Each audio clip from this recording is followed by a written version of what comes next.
Bienvenidas, bienvenidos a Observatorio Semanal. El día de hoy vamos a hablar de un tema que es de los temas vigente y presente en la realidad nacional mexicana y también la de muchos otros países, que tiene que ver con las migraciones, que tiene que ver con la extranjería, que tiene que ver con el sentimiento de pertenencia nacional. Y lo vamos a hacer a propósito de un libro que acaba de publicar Pablo Yankelevich, que se llama precisamente así, Los Otros. Y me parece que es muy interesante, Pablo, empezar pues por ahí, por la reflexión de la identidad, la construcción de la identidad nacional y la otredad como lo alterno, digamos, lo alternativo, que es exactamente además como tú inicias tu muy interesante libro. Muchas gracias, Pedro, por la invitación. Efectivamente, en toda construcción nacional, en todo esfuerzo por crear una comunidad política, hay un elemento que es central, que es quiénes somos. Definir quiénes somos nosotros, y el definir quiénes somos nosotros, en el proceso de definir quiénes somos nosotros, en el mismo momento definimos quiénes no somos, quiénes son los otros. En el caso particular de un Estado-nación, esto se regula a través de normas que tienen que ver con quién es nacional, quién es extranjero, quién es mexicano, quién no lo es, y quién, no siendo mexicano, puede llegar a serlo. Es decir, puede tomar o no la nacionalidad mexicana. Ahora, esto es central, entender la manera en que se procesa esto que tú llamabas la otredad o la extranjería. ¿Cómo se ve al extranjero? ¿Se lo ve como un amigo? ¿Se lo ve como un enemigo? ¿Se lo ve como una amenaza? ¿Se lo ve como una oportunidad? Etcétera, etcétera, etcétera. Me parece muy interesante, pero déjame, Juan Carlos, darle una pincita al tema. Ya sé que lo tuyo es el tema de la migración, pero te voy a hacer una pregunta que me parece muy interesante lo que dice Pablo, que es la construcción de esta identidad de quiénes somos nosotros. Pues tiene sí que ver con las normas, como bien nos dice, además, bueno, pues ahora iremos sobre eso, pero tiene que ver también con un esfuerzo que es un poco artificial, porque si pensamos en un país como México, la construcción de una identidad compartida, pues no es fácil, porque no es lo mismo Yucatán que Sinaloa, etcétera, y en fin, hay mucha diversidad en esa construcción de una identidad nacional. Muchas gracias, Pedro. Igual es un placer estar aquí también junto con Pablo. Que además se conocen hace mucho tiempo. Nos conocemos desde hace algunos años, ¿no? Justo en el tema de la política migratoria, del archivo migratorio. Pero regresando a tu pregunta, creo que hay algunas frases que son de lugar común, quizá como hay muchos Méxicos, ¿no? Somos muchos Méxicos, es una gran diversidad de identidades, y justo creo que pude revisar el libro de Los Otros, y en este proceso histórico, de reconstrucción histórica, me llaman la atención muchísimas como fotografías. Entonces creo que a lo largo de la historia, de 100 años para acá, podemos ir tomando algunos encuadres muy específicos en diferentes etapas de la historia de México, y vamos a encontrar que el nosotros también se va adecuando al contexto histórico, a los momentos de coyuntura, etcétera. Por ejemplo, hay algunas referencias en el libro muy interesantes que además adquieren muchísima actualidad. Por ejemplo, el tema de Gamio.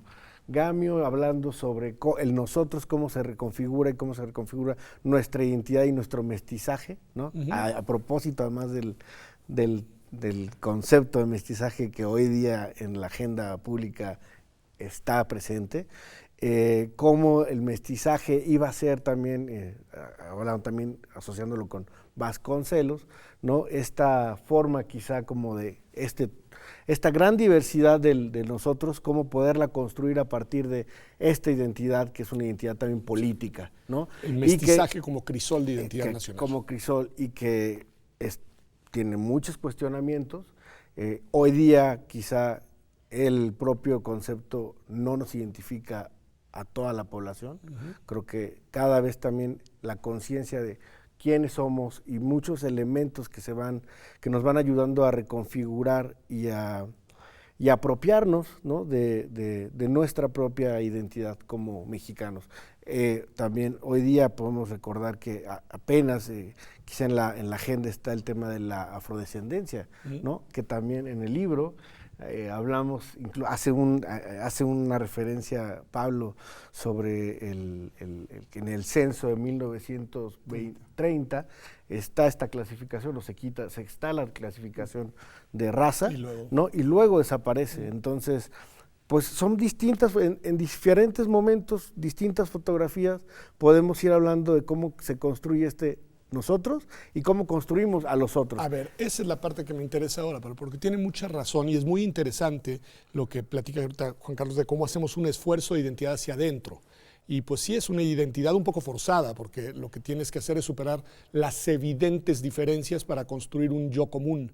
Pero en buena medida eso se logra también cuando identificas la otredad. Y ahí, ¿qué podemos decir de cómo se va construyendo la identidad mexicana frente a otredades muy específicas? Pienso sobre todo en América del Norte, pero a ver.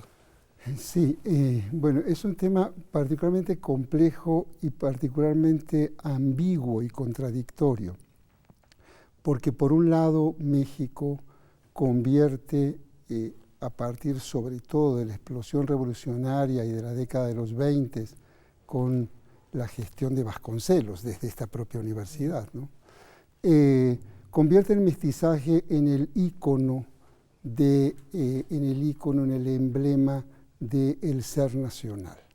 Somos un producto de mezcla y esto nos hace distintos. En aquel entonces, en los 20 y en los 30, bregar por el mestizaje era una posición absolutamente heterodoxa, en el sentido de un mundo absolutamente racializado, a los bordes del ascenso de los fascismos y del nazismo, sobre la base de la defensa de razas superiores, razas inferiores, y ya sabemos cómo terminó esta historia. Bien. Bregar en aquel entonces por la mezcla era lo más avanzado en la comunidad internacional. Desafiaba absolutamente los proyectos que giraban en torno a supuestas purezas raciales. Es decir, era hacer mucho ruido y de una manera muy contundente. El asunto, el problema, es de que la fórmula del mestizaje, digamos, solo encubría racismo, no lo eliminaba. Porque la categoría racial, la manera de pensar la diferencia en términos raciales, estaba presente en la categoría mestizaje, en la mezcla de dos razas, entre comillas. Evidentemente, el mestizaje desafiaba el racismo norteamericano. El mestizaje se construye frente al nativismo norteamericano, a la superioridad blanca sobre las otras, y México se construye resistiendo esto, diciendo nosotros somos y somos mezcla. El problema está en que esa mezcla esconde también planteamiento racista. O lo subraya, de hecho. Esto es muy claro en la cuestión migratoria. ¿Por qué? Porque usando categorías raciales se prohíbe o autoriza el ingreso de extranjeros en México bajo el argumento de que hay determinadas razas que no son convenientes a nuestro mestizaje. Sí, eso es claro. Muy interesante, porque ahí la verdad lo que se juega es también una pretensión de identidad frente a lo evidente. Por ejemplo, pienso hacia el sur de nuestra frontera, en la cual pues esa lógica del mestizaje pues se expande territorialmente más allá de México y debería ser parte de lo mismo, y sin embargo no lo es, Juan Carlos. No, y sin embargo, como lo menciona Pablo, nuestra política migratoria justo tiene, digamos, como ese en su raíz, ¿no? También, igual como en el mestizaje, escondidas muchos elementos, por ejemplo, el tema de que al final se denotan en una política altamente selectiva. Es decir, sí, en la historia de la política migratoria y del decidir quién ingresa a nuestro país, ha habido de manera muy contundente una posición o una perspectiva de alta selectividad basada, sí, en una cuestión totalmente racializada. Pensamos que si nosotros si la política migratoria se hubiera posicionado de manera real o efectiva y no solamente discursiva bajo esta idea de mestizaje, pues claro que nuestra historia hacia Centroamérica, sí, hacia yo nuestros pienso vecinos, justo en Centroamérica, porque debería ser de una apertura total, mucho más porque abierta, pues, tan mestizos como nosotros. Y además porque tenemos una historia compartida. O sea, la misma, algo que discutíamos hace muchos años también cuando trabajábamos sobre cómo construir política para ordenar flujos en la frontera sur, pues nos regresábamos a la historia y decíamos, bueno, también mucha parte del territorio de Guatemala y de las poblaciones que comparten frontera, pues tienen una historia de vecindad, y no solamente de vecindad, sino históricamente quizá podemos hablar del paralelismo con la frontera norte y el territorio México-Estados Unidos, ¿no?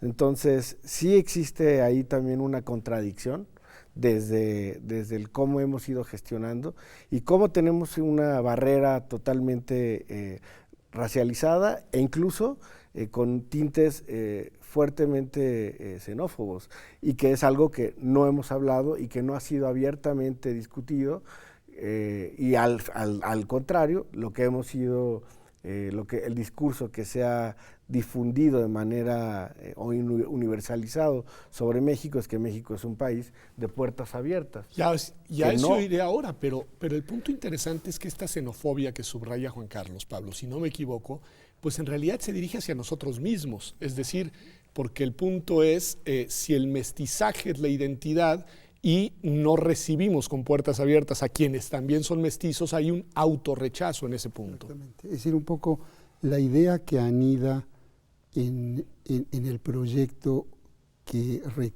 cuyo resultado recoge este libro es exactamente lo que tú dices, Pedro.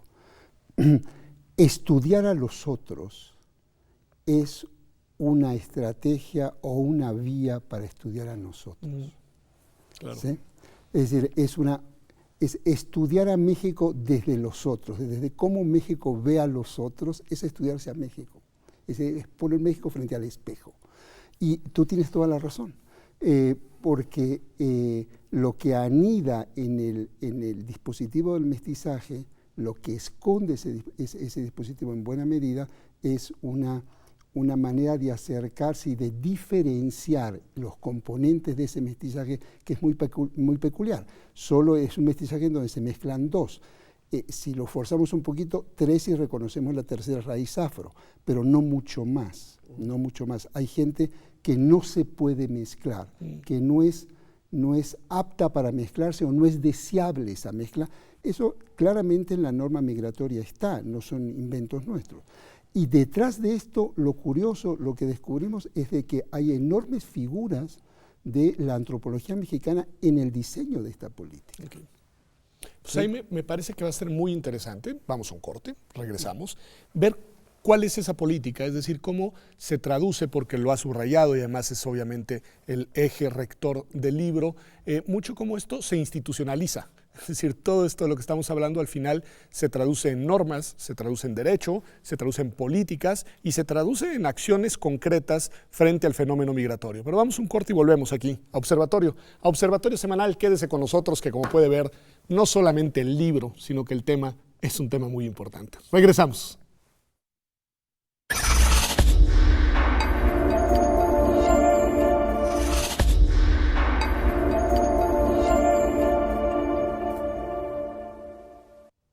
Ya estamos de vuelta aquí en Observatorio Semanal. Estamos hablando de esta construcción de la identidad mexicana, pues que es un poco a marchas forzadas y que utiliza la palanca del mestizaje, digamos, como crisol identitario, así es como lo decíamos, pero nos decían que en el fondo hay algo ahí profundo de subrayar la identidad a partir de razas y que el mestizaje es un poco la construcción de eso.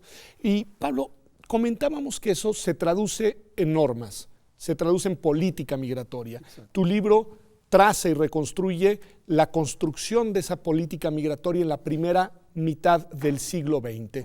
A ver, ayúdanos a entender un poco qué es lo que pasa por ahí. En normas y en prácticas, que no es lo mismo. Sí, de acuerdo. Y mira que soy abogado. Sí, sí. Mira, el asunto es el siguiente, dicho de una manera muy rápida. México, en el contexto global, por lo menos en el contexto americano, es una nación muy peculiar desde hace muchas décadas. Es una nación muy peculiar porque mientras el mundo y América Latina y América y los Estados Unidos están recibiendo migración, y se están conformando los nuevos estados, etcétera, el caso mexicano es distinto, porque México comparte frontera con el principal mercado que atrae migrantes, y es tan poderoso en ese mercado norteamericano que los propios mexicanos se van a Estados Unidos. ¿Sí? Es decir, de México se han ido más mexicanos que extranjeros han llegado a este país. Entonces, México muy tempranamente dibuja sus tres perfiles migratorios. Es un país de emigración, es un país de inmigración y es un país de lo que hoy llamamos tránsito. Pero el tránsito tiene que ver con políticas migratorias norteamericanas. Cuando se cierra la frontera en Estados Unidos a partir del final del 19 y básicamente a partir de los 20, pues comienza a crecer el perfil mexicano como país de tránsito. Bien, esto es único en América, no hay otro perfil igual. Pero en el medio, México tiene una revolución. Y esa revolución promete derechos, trabajo, tierra, etcétera, etcétera, etcétera.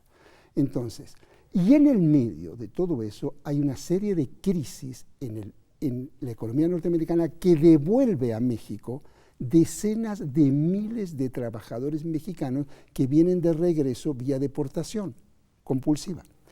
En ese ambiente, México toma decisiones frente a política migratoria y dice, a ver, nuestros mercados son lo suficientemente reducidos como para no poder dar trabajo a los propios mexicanos, inclusive a los mexicanos que nos devuelve a Estados Unidos. Por lo tanto, no hay lugar en ese mercado para otros. Ese es el primer vector. Okay. Es un vector que tiene que ver con mercados laborales. ¿Sí? Allí hay un segundo vector que es el vector racial, y ese es un vector confidencial o secreto. Ojo. Porque mientras la restricción laboral figura en la norma, la restricción racial figura en circulares confidenciales. ¿Sí? Eso no está en la norma, está por debajo del agua, digamos. A ver, y eso me hace pensar, y me corrigen si me equivoco, en, digamos, ciertos momentos de un discurso de gran apertura en el que decimos, por ejemplo, México recibe al exilio español después de la Guerra Civil Española y tiene una gran apertura. México recibe a los exilios de algunos de nuestros países vecinos del sur cuando tienen, digamos, sus conflictos políticos de las dictaduras y demás. Y hay ese discurso de un México muy abierto a una migración internacional y muy, digamos, un país muy receptor a los migrantes, sobre todo por razones políticas. ¿Qué decir de eso, Juan Carlos? Bueno, fascinante la visión histórica porque creo que yo recomiendo también que revisen este libro, el libro de los otros, porque es un libro histórico que te abre los ojos a la actualidad. O sea, es decir, hablamos de deportaciones, de retornos. Que ahí los voy a traer ahora, ¿eh? ¿No? Ahí los voy a llevar. De la inmigración, etcétera. Entonces, creo que vas dejando como muchas pistas para entender el México actual y que sí había un perfil de tres perfiles, por ejemplo, pero hoy día hay más perfiles de migrantes en México. Pero hablando de este tema sobre la selectividad, sobre la apertura, sobre los brazos abiertos a diferentes poblaciones que han estado en la condición de exilio y que han tenido esta condición de asilo o refugio en México, también vemos que ha habido distinciones también por una distinción racial. Por ejemplo, hablamos sí de los chilenos, hablamos de los españoles, pero también recordemos que en esta historia está los refugiados guatemaltecos de 1980, de los 80, y que el trato fue totalmente distinto. Hablamos de no hablamos de una recepción, digamos, como tan privilegiada, sino que hablamos de campos de refugiados en frontera sur, que las fotografías no son muy distintas a las fotografías que hoy tenemos. Entonces sí hablamos de un discurso de política migratoria muy abierto, pero hablamos de una práctica, hoy una gestión migratoria que va por un lado totalmente distinto y que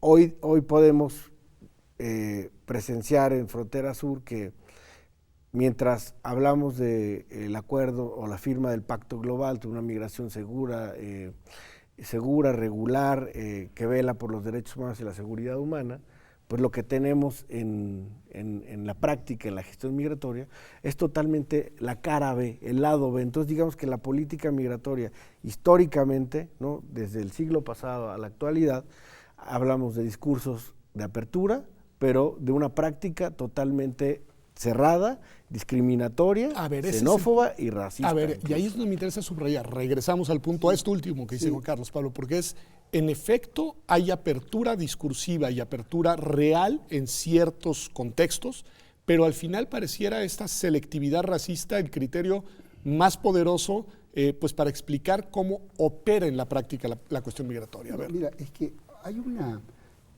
especie como de confusión generada a partir de la apertura de México a los asilados políticos, y digo asilados políticos porque son a los perseguidos por razones políticas. Es decir, la norma migratoria mexicana siempre ha sido restrictiva. Nunca México ha sido un país de puertas abiertas a la migración. Es una de las legislaciones migratorias más cerradas de América Latina. Okay. Sin embargo, todas esas normas tan cerradas, sobre todo, por ejemplo, la más prohibitiva de esas normas es la ley de 1936 durante el gobierno de Lázaro Cárdenas.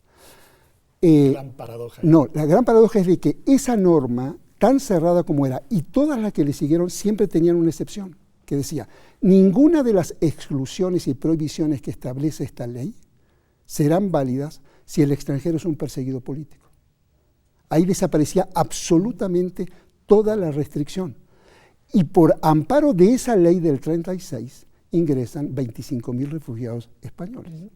Entonces, lo que sucede es de que se traslapa la apertura al perseguido político con una idea de México de puertas abiertas. Y eso no es así. Y no es así inclusive hoy. Eso lo podemos ver luego. Porque hoy hay una entrada a México por la vía del refugio. ¿Sí? Que se puede discutir si es muy amplio o no, pero hay una entrada, pero hay una cerrazón completa por la vía de la política migratoria normal. Okay. De la migración, digamos, como una migración simplemente por razones económicas o por razones de desplazamientos, en fin. Además, porque la política migratoria parece que hablábamos de dos conjuntos totalmente lejanos. Es decir, hasta hoy estamos teniendo una discusión donde hablamos de política migratoria y refugio. Antes, unos años atrás, 20 años atrás, todavía hablábamos como si fueran... ¿La misma cosa? La misma cosa. Exacto, entonces creo que estamos en un momento donde el paradigma incluso está siendo cuestionado, ¿no? Está siendo replanteado y es el propio movimiento, los desplazamientos, las necesidades, las nuevas paradojas que tenemos en los fenómenos sociales, políticos, nos están exigiendo, ¿no?, una reconceptualización del refugio, del asilo, de la política migratoria. Pero también un replanteamiento, creo yo, déjenme decirlo así, cultural, de cerrazón o de apertura, porque yo creo que ahí hay algo que también merece la pena ser revisado. Y no sé, te pregunto, Pablo, porque por un lado está todo lo que ustedes han dicho y que yo, en fin, lo suscribo tal cual es, pero por otro lado también hay un discurso muy de la mano del México de puertas abiertas, de mucho orgullo de lo que han aportado a la construcción del pensamiento, de la ciencia, a esta universidad y a otras universidades, estos, digamos, personalidades que provienen de pues, el asilo de carácter político. Y haya habido ahí como no solamente una recepción, sino también un orgullo de que México se ha fortalecido con esas aportaciones. ¿Qué decir de No, eso? es que efectivamente es así. Es decir, es una migración de origen política muy peculiar. Por eso justamente lo que decía Juan Carlos, no es lo mismo recibir sectores medios perseguidos políticos de origen chileno, argentino, boliviano, peruano, brasileño, español, etcétera, que recibir multitudes de indígenas que cruzan la frontera en frontera sur en los años 80, a pesar de que ahí México rápidamente reconfiguró y abre la puerta al refugio, es otro fenómeno distinto. En primer momento fue un rechazo muy significativo, pero Pedro, no te olvides, revisando la historia, de que es cierto, los aportes de estos sectores medios, profesionales, etcétera, la inserción en instituciones educativas, la creación de instituciones educativas, eso es indudable. Pero en su momento, cuando esto sucedió, la reacción también fue dura, la oposición también fue dura. Hoy no podemos más que sentir orgullo, pero si tú revisas prensa De aquellos tiempos. del año 39, 40, 41, si tú revisas prensa de septiembre, octubre, noviembre, diciembre del 73, después del golpe, no vas a encontrar opiniones, no digo en toda la prensa, en algunos sectores, muy distintas a lo que estás leyendo hoy. Okay. ¿Sí? Bueno, México, tú lo sabes muy bien, es el único país en el mundo que le dio una visa a un señor que se llamó Trotsky. Nadie en el mundo le quería dar una visa a Trotsky. Bueno, te podrás imaginar lo que se dijo del gobierno de Lázaro Cárdenas, los opositores. Recibieron Trotsky por Veracruz. Entrando Trotsky. Entonces, hubo también reacciones de ciertos sectores de la sociedad. Lo curioso es cómo esto se reelabora en la memoria y se olvidan cosas. ¿Sí? Nos sentimos muy orgullosos de la creación de instituciones, tarará, pero al mismo tiempo, cuando estos fenómenos se están produciendo, hay reacciones xenófobas y en el caso de lo que hoy estamos viendo, racistas, lamentables. No lo dudo, y por ahí hay fenómenos, por ejemplo, ahora estaba escuchando a Pablo, pienso, no sé si quiere hacer una referencia en un minuto, en fin, para cerrar el bloque, de también otro tipo de migraciones, por ejemplo, las migraciones asiáticas, sobre todo de personas de origen chino en el norte de México, que igual son sujetos de una discriminación y de un racismo incluso muy violento, Juan Carlos. Sí, y que haciendo la referencia justo a la población china también en la historia de México, recordemos que fueron deportados incluso segundas generaciones, ¿no? Entonces, tenemos una historia de refugio, de asilo, pero no tenemos una historia, por ejemplo, de México realmente como un país de inmigración y que se reconozca como un país de inmigración. No tenemos políticas de integración. Hoy día todavía todos estos planteamientos sobre cómo integrar a la población retornada, cómo integrar a la población refugiada, cómo integrar a la población que incluso en tránsito decide quedarse en México, no tenemos hoy día un planteamiento claro sobre si es integración, si es asimilación, si hablamos de multicultural, o sea, discusiones que se han tenido en países históricamente receptores de migrantes como Estados Unidos, donde el tema de hablar de asimilación, de multiculturalismo, del melting pot, son discusiones que llevan muchos años y que en México, incluso en la agenda y en la agenda académica y en la agenda de la política migratoria, no está. Las discutimos en la agenda académica, pero como fenómenos que suceden fuera. Exacto. No fenómenos que suceden dentro. Y es muy importante justo vernos hacia adentro. Me gusta mucho. Me gusta mucho. Vamos un corte y volvemos. Y vamos a preguntarnos hoy qué está pasando, que ya lo han ido ustedes ahí dibujando, pero me parece muy relevante, pues porque además los fenómenos han cambiado, el mundo ha cambiado, Estados Unidos ha cambiado, Centroamérica está en una situación de una crisis política y también ecológica muy fuerte. Es decir, hay una realidad que coloca el tema de la migración, de la inmigración, del asilo, del retorno, pues con una actualidad pues muy peculiar. Vamos un corte y volvemos aquí a Observatorio Semanal.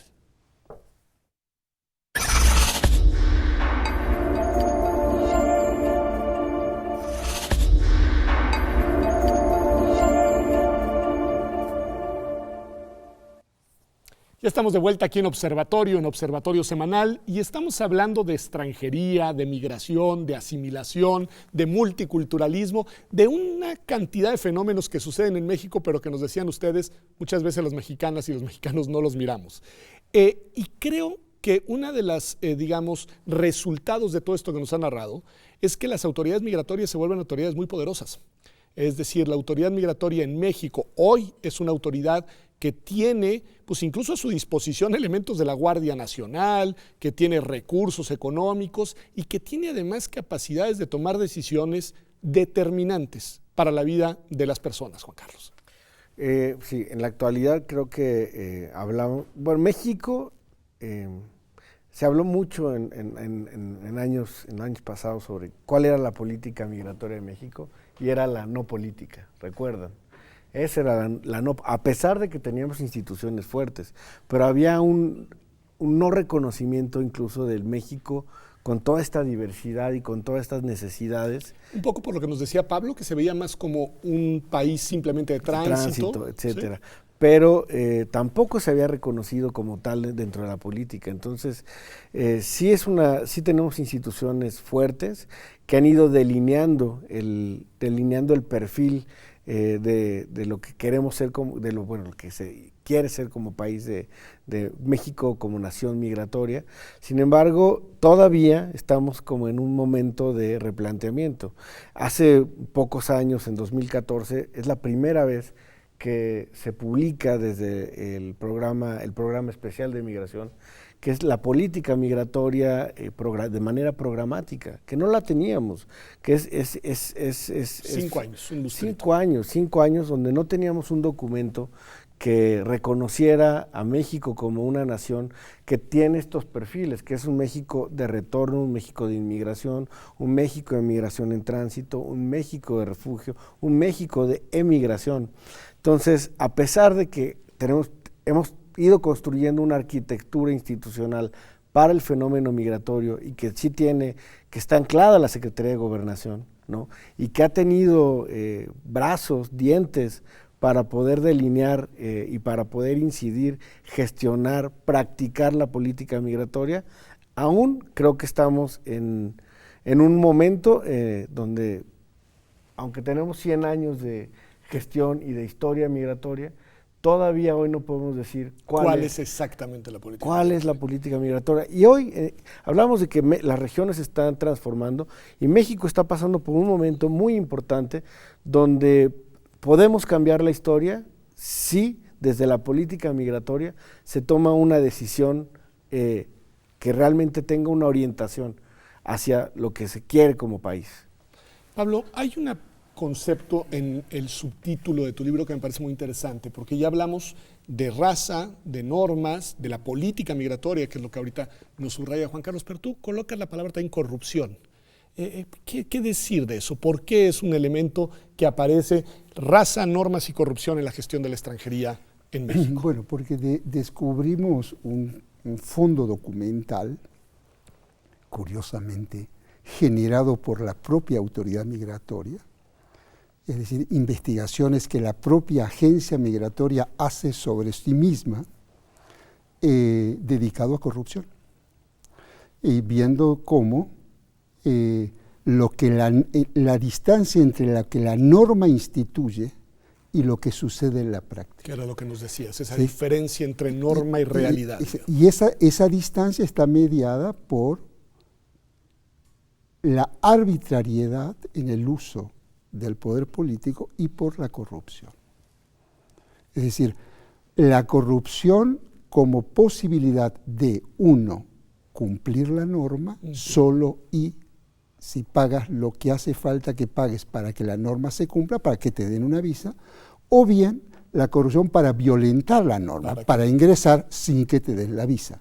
Convertida, digamos, la norma migratoria en una fuente de jugosísimos negocios.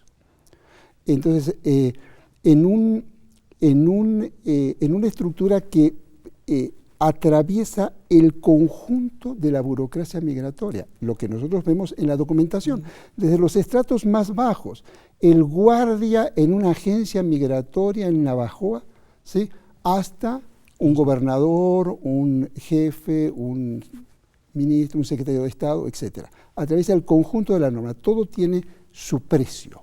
A ver, me parece interesantísimo porque lo construye Pablo desde la reconstrucción histórica a partir de evidencia documentada. Y aquí te voy a hacer una pregunta que es una pregunta de estas en espiral.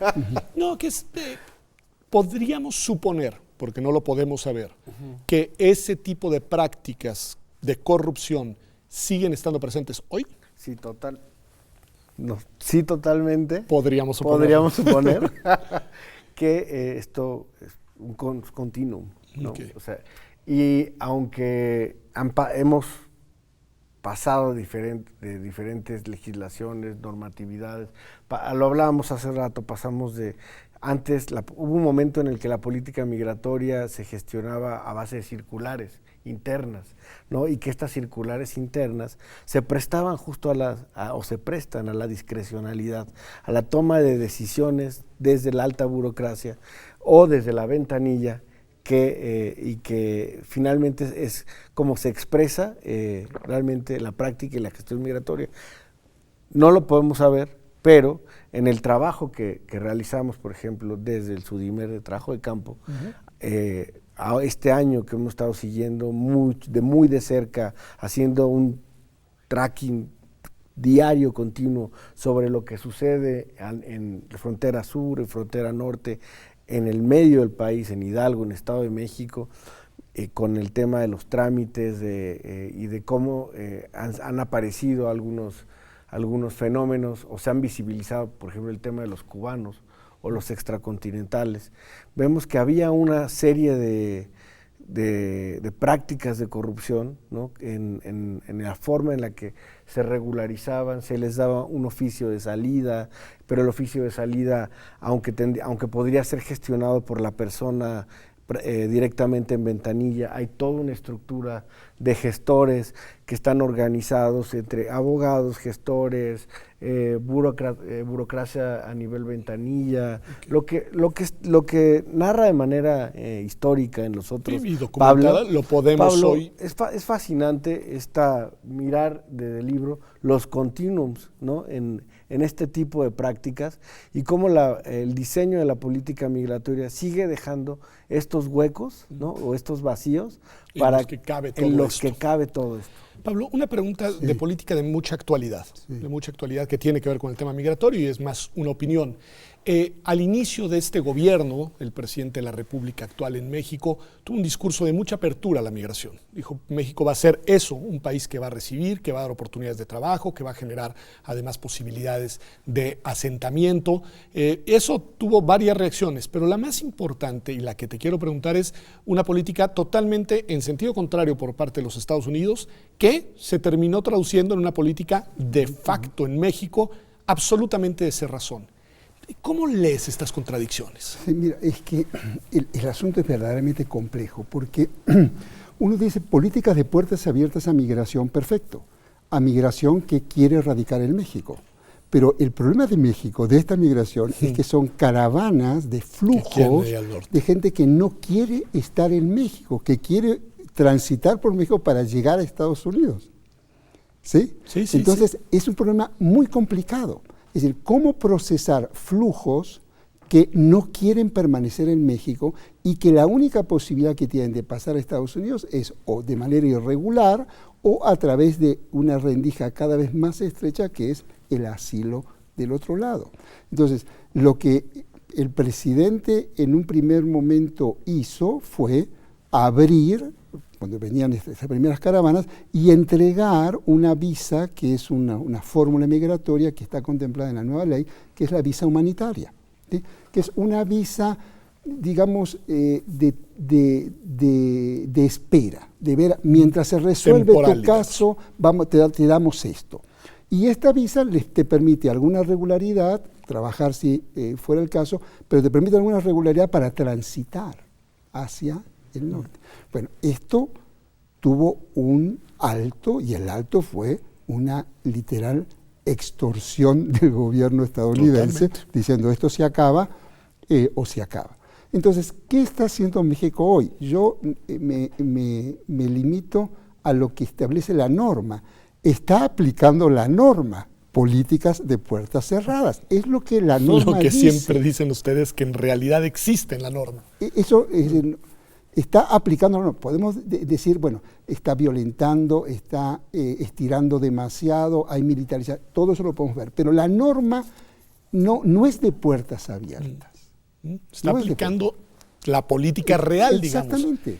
Y hubo otra dimensión en esto, que no tiene que ver ya con la norma y con su aplicación, tiene que ver con una reacción de nuevo que nos vuelve a poner en el tema de la raza y en el tema de la otredad, que fue una reacción pues xenófoba, creo que se puede decir, de parte de algunos sectores, no hay que decir todos los sectores de la población mexicana, cuando las caravanas empezaron a venir y vinieron cada vez más y se engrosaron cada vez más y se fueron asentando también en distintos lugares del territorio. ¿Qué decir de eso, Juan? Pues que esta reacción que tuvo algunos sectores de la sociedad, creo que continúa de manera un poco, mucho más matizada, pero que justo nos da la oportunidad de comenzar a volver a poner en la mesa de discusión los temas de la xenofobia, los temas de la otredad. Hace no pocos días hablaba justo en el propio Instituto de Investigaciones Jurídicas sobre hagamos una reflexión a un año de las caravanas. Estamos a un año de este evento de las caravanas.